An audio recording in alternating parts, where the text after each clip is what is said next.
নতুন smartphone, laptop, television কিংবা অন্যান্য প্রযুক্তি পণ্য কেনার সময় ক্রেতাদের আকৃষ্ট করতে বড় করে তুলে ধরা হয় ওয়ারেন্টি ও আফটার সেল সার্ভিস সুবিধা। বিক্রয় কেন্দ্রগুলোতে শোনা যায় 1 বছর, 2 বছর, এমনকি আরও দীর্ঘ সময়ের সেবা নিশ্চয়তার প্রতিশ্রুতি। কিন্তু পণ্য ব্যবহারের কিছুদিন পর ত্রুটি দেখা দিলে সেই প্রতিশ্রুত সেবা পেতে গিয়ে অনেক ক্রেতাকেই পড়তে হয় নানা ভোগান্তিতে। ফলে প্রশ্ন উঠছে, ওয়ারেন্টি কি সত্যি গ্রাহকদের সুরক্ষার হাতিয়ার, নাকি অনেক ক্ষেত্রে শুধু বিক্রয়ের কৌশল? প্রযুক্তি পণ্যের ক্ষেত্রে সবচেয়ে বেশি অভিযোগ আসে ওয়ারেন্টির শর্ত নিয়ে। বিক্রয়ের সময় অনেক প্রতিষ্ঠান দীর্ঘ ওয়ারেন্টির কথা উল্লেখ করলেও সমস্যা দেখা দিলে বিভিন্ন শর্ত দেখিয়ে বিনামূল্যে সেবা দিতে অস্বীকৃতি জানায়। সামান্য আঁচড়, সফটওয়্যার ত্রুটি বা ব্যবহারজনিত ক্ষতির অজুহাতে ওয়ারেন্টি বাতিল করার অভিযোগও রয়েছে। নর্মালি হচ্ছে 3 দিন 4 দিন সামথিং এরকম ঘোরা হয়।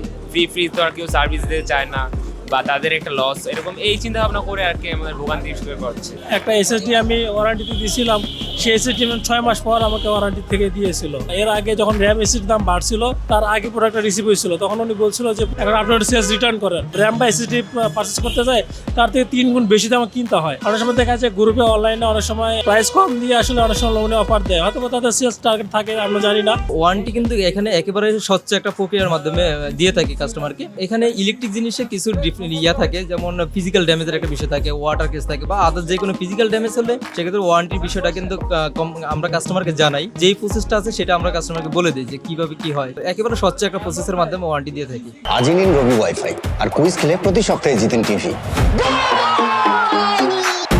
আফটার সেল সার্ভিসেও ভোগান্তির শেষ নেই।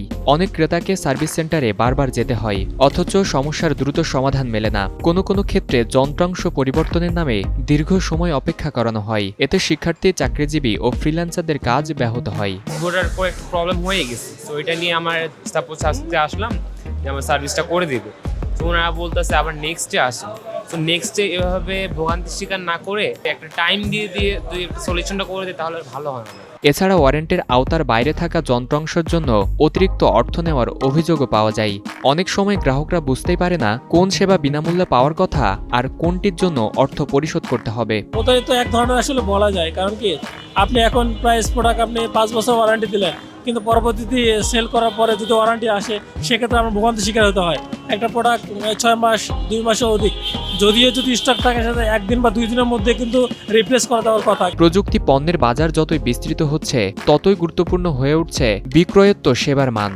কারণ একটি পণ্যের প্রকৃত মূল্য শুধু তার ফিচারে নয়, বরং সমস্যার সময় গ্রাহক কতটা সহায়তা পাচ্ছেন তার উপর নির্ভর করে। তাই ওয়ারেন্টি ও আফটার সেল সার্ভিসের সহায়তা নিশ্চিত করাই হতে পারে ক্রেতাদের ভোগান্তি কমানোর অন্যতম উপায়। আমরা গ্রাহকের সন্তুষ্ট বাড়ানোর জন্য বিভিন্ন পদক্ষেপ নিয়ে থাকি। 7 ডেজ একটা রিপ্লেসমেন্ট ওয়ারেন্টি আমরা দিয়ে থাকি। সাধারণত কোনো ব্র্যান্ড নিউ ল্যাপটপের রিপ্লেসমেন্ট ওয়ারেন্টিটা খুবই কম থাকে। কিছু কিছু ব্র্যান্ডের অনুযায়ী 1 মাসের রিপ্লেসমেন্ট ওয়ারেন্টি রাখি। তাছাড়া তো 2 বছর ওয়ারেন্টি অথবা 3 বছর ওয়ারেন্টি, এরকম ব্র্যান্ড ওয়াইজ আলাদা আলাদা একটা সাপোর্ট দিয়ে থাকি, আমরা ওয়ারেন্টি দিয়ে থাকি। ফরিদুল ইসলাম ইমন, নিউজ 24, ঢাকা।